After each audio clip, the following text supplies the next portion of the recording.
O presidente Jair Bolsonaro conversou com cidadãos ao sair do Palácio do Alvorada esta manhã. Questionado sobre a operação da Polícia Federal ocorrida ontem, em que um vice-líder do governo no Senado foi flagrado com dinheiro entre as nádegas, Bolsonaro afirmou que parte da imprensa está dizendo que o fato do presidente ter nomeado o senador para o cargo indicaria que Bolsonaro não combate a corrupção. O presidente enfatizou que a operação de ontem é uma operação conjunta da CGU e da Polícia Federal. E disse, ou seja, nós estamos combatendo a corrupção, não interessa quem seja a pessoa suspeita. O presidente explicou que a Controladoria Geral da União analisa contratos e confere se o resultado está em conformidade com o contratado, além de receber denúncias e passar para a Polícia Federal. Bolsonaro disse, essa investigação de ontem é um exemplo típico do meu governo. Não tem corrupção no meu governo e combate à corrupção, seja de quem for. Bolsonaro acrescentou, vocês estão há quase 2 anos sem ouvir falar em corrupção no meu governo. O meu governo são os ministros estatais e bancos oficiais. Esse é o meu governo. Alguns acham que toda corrupção tem a ver com o governo. Não. Nós destinamos dezenas de bilhões de reais para estados e municípios, tem as emendas parlamentares também, e de vez em quando, não é muito raro, a pessoa faz uma malversação desses recursos. Agora a CGU está de olho, a Polícia Federal está de olho e tomamos decisões. Lamento os desvios de recursos. Seria bom que não houvesse, porque, afinal de contas, quando se desviam de recursos da saúde, inocentes morrem. Então, a operação de ontem é motivo de orgulho para o meu governo, para o meu ministro Wagner Rosário e para a minha Polícia Federal. E não isso que a imprensa está falando agora, que eu tenho a ver com essa corrupção, ou dizendo que no meu governo tem corrupção. Se um vereador faz algo de errado, eu não tenho nada a ver com isso. Ou melhor, eu tenho a ver para ir para cima dele com a Polícia Federal, se for o caso, com o apoio da CGU. Esse caso é mais uma mentira da imprensa que quer desqualificar meu governo a todo tempo. Isso chama-se crise de abstinência. Acabou os bilhões de reais para a propaganda oficial do governo. Todos sabem por que acabou-se com a prisão após segunda instância. Todos sabem que o Supremo Tribunal Federal, que então era presidido por Dias Toffoli, só pautou essa matéria porque o maior interessado era o Lula. Era o Lula. É o Lula. Lula, Luiz Inácio Lula da Silva, preso por corrupção e lavagem de dinheiro. Eu vou ser bastante breve, acho que uma das discussões que está na mesa sobre valer ou não para processo em andamento, essa PEC, que vai ser certamente aprovado por essa casa, há todo o anseio popular e também a movimentação dos deputados, o que é positivo.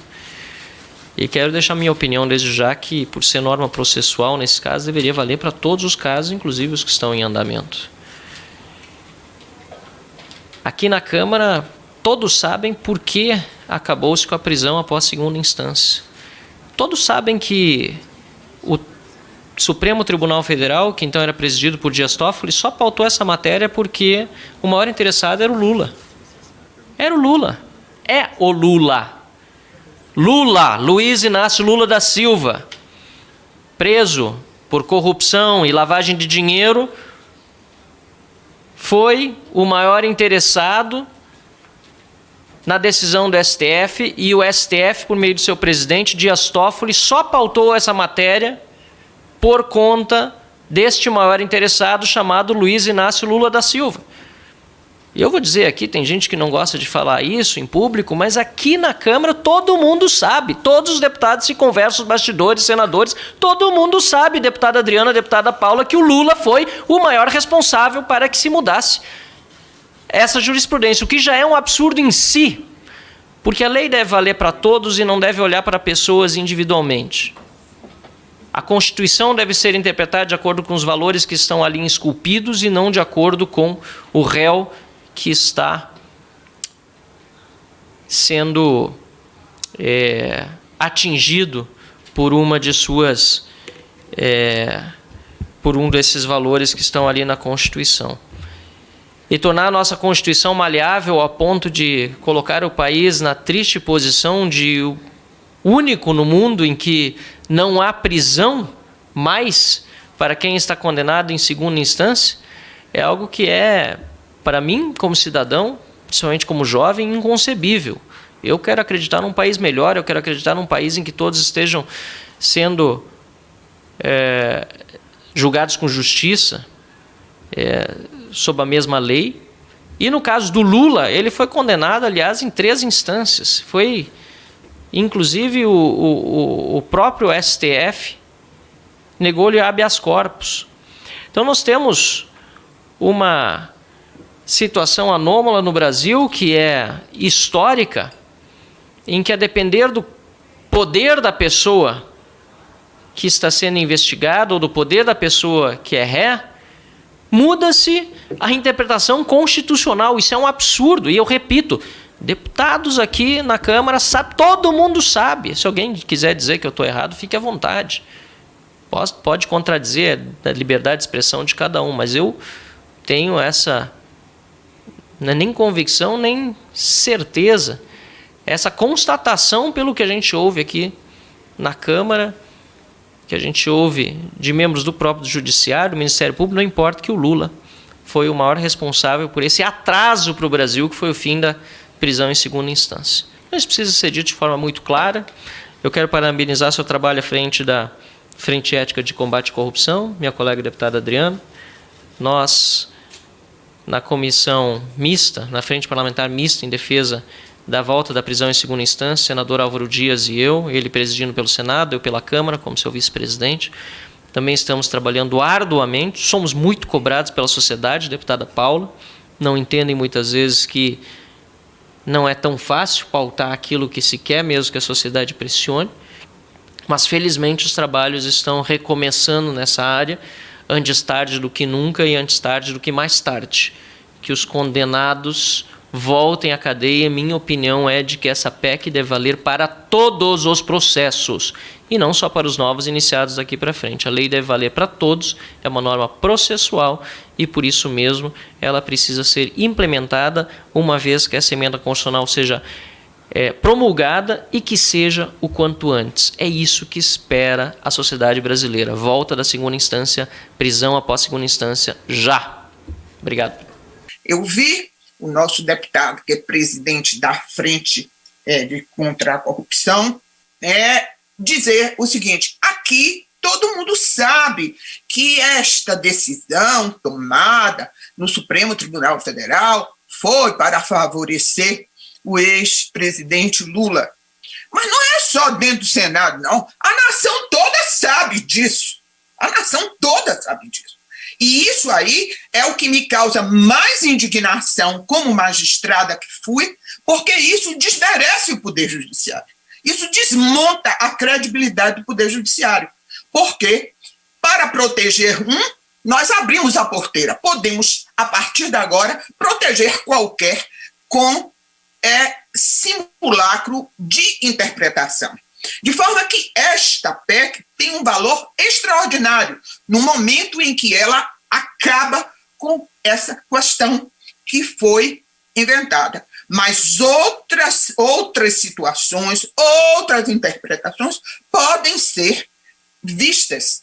E é por isso mesmo que o parlamento tem de ficar muito atento ao Poder Judiciário, na sua cúpula, inclusive, que cabe justamente ao Senado, não é por os limites necessários ao Supremo Tribunal Federal. Eu gostaria de fazer uso da palavra, estou sendo bem ouvido, né? Para poder fazer um contraponto, na verdade, um desagravo a esse absurdo que o ministro Gilmar Mendes, que não faz por merecer o cargo que ocupa, citou em relação às Forças Armadas. Eu fiz aqui um pequeno texto, me permita, inclusive, pedir que ele seja depois colocado aí nas mídias aí da Câmara dos Deputados. É o novo príncipe.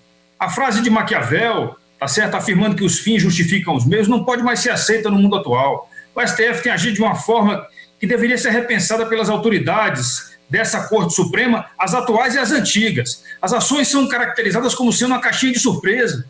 A população brasileira hoje, quando ouve a palavra STF, já começa a achar que é brincadeira. Nessa última semana, uma denúncia envolvendo um dos membros, o ministro Gilmar Mendes, resolveu, no espasmo de autoritarismo, insanidade, atacar as Forças Armadas na pessoa do Exército Brasileiro, acusando levianamente de estar participando de um genocídio.